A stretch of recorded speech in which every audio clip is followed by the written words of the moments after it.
ഒരു നീതി തേടി പോകുന്ന നായികയും അവളെ സഹായിക്കാൻ എത്തുന്ന സംഘത്തിന്റെയും കഥയാണ് ഇന്ന് നമ്മൾ കാണാൻ പോകുന്നത്. ഈ ഒരു നീതി ജീവിതകാലം മുഴുവനും തേടി നടന്ന നായികയുടെ അച്ഛൻ ഒടുവിൽ മരണപ്പെട്ടു പോവുകയാണ്. അതുകൊണ്ട് ആ നീതി ഉറപ്പായും കണ്ടുപിടിക്കാനുള്ള വാശിയിൽ പുറപ്പെടുകയാണ് നമ്മുടെ നായിക. അവളെ സഹായിക്കാൻ വേണ്ടി ഒരു സംഘവും വരുന്നുണ്ട്. അവരിത് അന്വേഷിച്ച് എത്തിപ്പെടുന്നത് ഒരു വലിയ തുരങ്കത്തിന്റെ അടിയിലാണ്. അതും ഒരുപാട് ശാഖകളുള്ള ഒരു വലിയ തുരങ്കം. അവിടെ നിന്നും അവർക്ക് എന്താണ് സംഭവിച്ചതെന്നും അവർക്ക് ആ നീതി കിട്ടിയോ എന്നൊക്കെ പറയുന്ന കഥയാണ് 2014 റിലീസ് ചെയ്ത എസബോ സോബിലോ എന്ന സിനിമയിലൂടെ കാണാൻ പോകുന്നത്. സിനിമയുടെ തുടക്കത്തിൽ നായികയെ കാണിക്കുന്നു. അവൾ ആർക്കിയോളജി ഡിപ്പാർട്ട്മെന്റിലാണ് വർക്ക് ചെയ്യുന്നത്. അവളെ ഇന്റർവ്യൂ ചെയ്യാനായി ഒരു പ്രൈവറ്റ് ഡോക്യുമെന്ററിക്കാരൻ വന്നിട്ടുണ്ട്. അവൾ അയാളോട് സംസാരിച്ചു കൊണ്ടിരിക്കുകയാണ്. അയാൾ നിങ്ങളുടെ ആഗ്രഹം എന്താണെന്ന് ചോദിക്കുമ്പോൾ അവൾ പറയും, എന്റെ അച്ഛൻ ഒരു ഫ്ലെയിം സ്റ്റോൺ അന്വേഷിച്ചു പോയിരുന്നു. അദ്ദേഹത്തിന്റെ ജീവിതാവസാനം വരെ അത് കണ്ടെത്താൻ സാധിച്ചിട്ടില്ല. ആ സ്റ്റോൺ കൈവശം വെക്കുന്നവർക്ക് മരണമില്ലാത്ത ജീവിതം സമ്മാനിക്കുമെന്നാണ് പറയപ്പെടുന്നത്. അതിനെക്കുറിച്ചുള്ള അന്വേഷണങ്ങൾ അച്ഛൻ നടത്തിയിരുന്നു. ആൽക്കമിസ്റ്റ് ആർക്കും കണ്ടുപിടിക്കാനാകാത്ത ഒരു സ്ഥലത്ത് ഒരു സമാധി ഉണ്ടാക്കിയാണ് ഈ ഒരു ഫ്ലെയിം സ്റ്റോൺ സൂക്ഷിച്ചു വെച്ചിരിക്കുന്നത്. അദ്ദേഹത്തിന്റെ മരണശേഷം അതെവിടെയാണെന്ന് ആർക്കും കണ്ടെത്താൻ സാധിച്ചിട്ടില്ല. എന്നാൽ ഈ സ്റ്റോണിനെ കുറിച്ച് പറയുന്ന ഒരു കൊത്തെഴുത്ത് എഴുതി വെച്ചിട്ടുണ്ട്. പക്ഷെ അതാർക്കും ഇതുവരെ ഡീകോഡ് ചെയ്യാൻ സാധിച്ചിട്ടില്ല. ഇപ്പൊ ആ കല്ലെഴുത്തുള്ളത് ഒരു മ്യൂസിയത്തിലാണ്. അവിടേക്കാണെങ്കിൽ ഇതുവരെ ആരെയും കടത്തിവിടാറില്ല.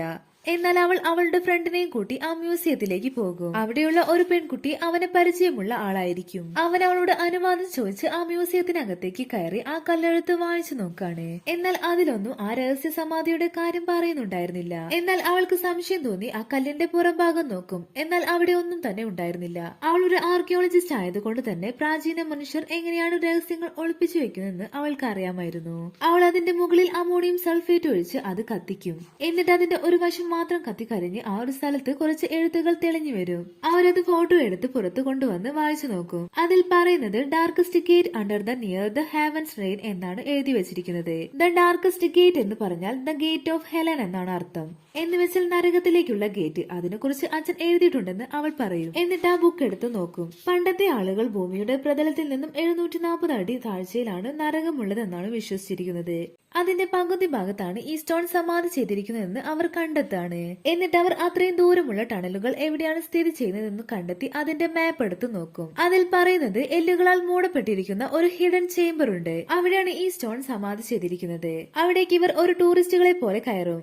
അതിലൊരാൾക്ക് ആ ടണലിന്റെ വഴികൾ മുന്നേ അറിയാമായിരുന്നു. അങ്ങനെ അവർ മുന്നോട്ട് നടക്കാൻ തുടങ്ങി. പോകുന്ന വഴിയിൽ ചെളിയും വെള്ളവും പിന്നെ പല ഭാഗത്തായി ഇടിഞ്ഞു വീഴുന്നതും കണ്ട് അവർക്ക് പോകാൻ തന്നെ ഭയം തോന്നാണ്. എന്നാൽ ആ വഴി വളരെ ഇടുങ്ങിയതായിരുന്നു. കുറച്ചു ദൂരം സഞ്ചരിച്ചപ്പോൾ കൂടെയുള്ള പയ്യൻ എല്ലുകൾക്കിടയിൽ കുടുങ്ങി ശ്വാസം കിട്ടാതെയായി. ആ സമയം ഹീറോയിൻ അവനോട് നീ ടെൻഷൻ അടിക്കാതെ വയറിന്റെ ഭാഗത്തുള്ള എല്ലുകൾ മാറ്റി പതിയെ മുകളിലേക്ക് കയറി വരാനായി പറയും. അവൻ അതുപോലെ ചെയ്ത് മുന്നോട്ട് വരും. ഒടുക്കം അവർ എത്തുന്നത് ഒരു അടഞ്ഞ വഴിയിലേക്കായിരിക്കും. എന്ത് ചെയ്യണമെന്നറിയാതെ അവർ പരസ്പരം വഴക്കിടാൻ തുടങ്ങും. ഒടുക്കം ആ വഴി തുറന്ന് അവർ മുന്നോട്ട് പോകാൻ തീരുമാനിച്ചു. കുറച്ചു ദൂരം സഞ്ചരിച്ചപ്പോൾ അവിടെ ലാൻഡ് ഫോൺ റിംഗ് ചെയ്യുന്ന സൗണ്ട് കേൾക്കാൻ തുടങ്ങി. എന്നാൽ ആ ടണലിൽ ഒരു ലാൻഡ് ഫോൺ റിംഗ് ചെയ്യാൻ ഒട്ടും സാധ്യതയില്ല. അവർ പേടിച്ച് മുന്നോട്ട് പോയപ്പോൾ ഒരു പിയാനോ, അതും ഒരു പഴയ പിയാനോ. ഇതെങ്ങനെ ഇവിടെ എത്തിയെന്ന് അവർ ചിന്തിച്ചപ്പോൾ അതിലൊരുത്തൻ ഇത് കാണാൻ എന്റെ വീട്ടിലെ പിയാനോ പോലെ ഉണ്ടെന്ന് പറയും. ചെറുപ്പത്തിൽ ഞാനും എന്റെ അനിയനും ഇതിലാണ് വായിച്ചു പഠിച്ചതെന്ന് പറയും. പക്ഷെ ആ പിയാനോയുടെ A4 കീ വർക്ക് ചെയ്യുന്നുണ്ടായിരുന്നില്ല എന്നും പറഞ്ഞ് അവൻ ആ A4 കീയിൽ പ്രസ് ചെയ്യും. എന്നാൽ അത് വർക്ക് ചെയ്യുന്നുണ്ടായിരുന്നില്ല. അവൻ ഭയന്ന് പുറകിലേക്ക് മാറും. ആ സമയം നേരത്തെ റിംഗ് ചെയ്ത ഫോൺ കാണും. അത് റിംഗ് ചെയ്യാൻ തുടങ്ങിയതും ഹീറോയിൻ വേഗം ആ കോൾ എടുക്കും. അത് അവളുടെ മരിച്ചുപോയ അച്ഛനായിരുന്നു. അവൾ ഭയന്ന് വേഗം കോള് കട്ട് ചെയ്യും. ആ സമയം 2 വർഷം മുമ്പ് കാണാതായ അവന്റെ കൂട്ടുകാരനെ കാണും. അവൻ നിങ്ങൾക്ക് തിരിച്ചു പോകാനുള്ള വഴി ഞാൻ കാണിച്ചു തരാമെന്ന് പറഞ്ഞ് അവരോട് തന്റെ പുറകെ വരാനായി പറയും. അവർക്ക് മറ്റൊരു വഴിയില്ലാത്തോണ്ട് പേടിച്ചിട്ടാണെങ്കിലും അവന്റെ പുറകെ പോകും. എന്നിട്ട് അവർ ചെന്നെത്തുന്നത് ഒരു മുറിയിലേക്കാണ്. ആ മുറി ലോക്ക് ചെയ്ത് വെച്ചിരിക്കുകയാണ്. അവിടെയുള്ള കല്ലിൽ ഏതെങ്കിലും ഒരു കല്ല് മാറ്റിയാൽ മാത്രമേ അവർക്ക് പുറത്തേക്ക് കടക്കാനുള്ള വഴി തുറന്നു വരികയുള്ളൂ. ഇനി തെറ്റായ കല്ലാണ് തെരഞ്ഞെടുക്കുന്നതെങ്കിൽ അതെല്ലാം ഇടിഞ്ഞ് അവർ മരണപ്പെടുകയും ചെയ്യും. ഹീറോയിൻ അവളുടെ അച്ഛൻ എഴുതി വെച്ച ബുക്കിൽ നോക്കി ആ കല്ലിനെ കുറിച്ച് മനസ്സിലാക്കും. 6 പ്ലാനറ്റുകൾ കഴിഞ്ഞതിന് ശേഷം വരുന്ന 7ാമത്തെ കല്ലായിരിക്കും അത്. അവർ ആ കല്ല് മാറ്റിയതും ആ ഭാഗത്ത് ഒരു തുരങ്കം പ്രത്യക്ഷപ്പെടും. അതിനുള്ളിൽ നൂറ്റാണ്ടുകൾക്ക് മുമ്പ് മരിച്ചുപോയ ആൽക്കമിസ്റ്റിന്റെ ബോഡി കാണും. അവിടെയായിരിക്കും ആ രഹസ്യ ചേംബർ ഉള്ളത്. അത് കണ്ടെത്താനായി അവർ ആ ബുക്കിൽ പറയുന്ന കാര്യങ്ങൾ നോക്കും. അതിൽ പറയുന്നത് താഴെയുള്ള വെള്ളക്കെട്ടിൽ വെളിച്ചം കാണുന്ന ഭാഗത്തേക്ക് പോകാനാണ്. ഹീറോയിൻ ആ ഭാഗം ലക്ഷ്യമാക്കി നീന്തിപ്പോകും. അവൾ എത്തിയിരിക്കുന്നത് ഇപ്പോൾ ആ നീതിയുള്ള ചേംബറിലേക്കാണ്. കൂടെയുള്ളവർ അവളെ കാണാത്തോണ്ട് അവളുടെ പുറകെ പോകും. അവരും അവളുടെ അടുത്തെത്തും. അവിടെയുള്ള വിലമതിക്കാനാകാത്ത നിധികൾ കണ്ട് അവരും സന്തോഷത്തോടെ തുള്ളിച്ചാടും.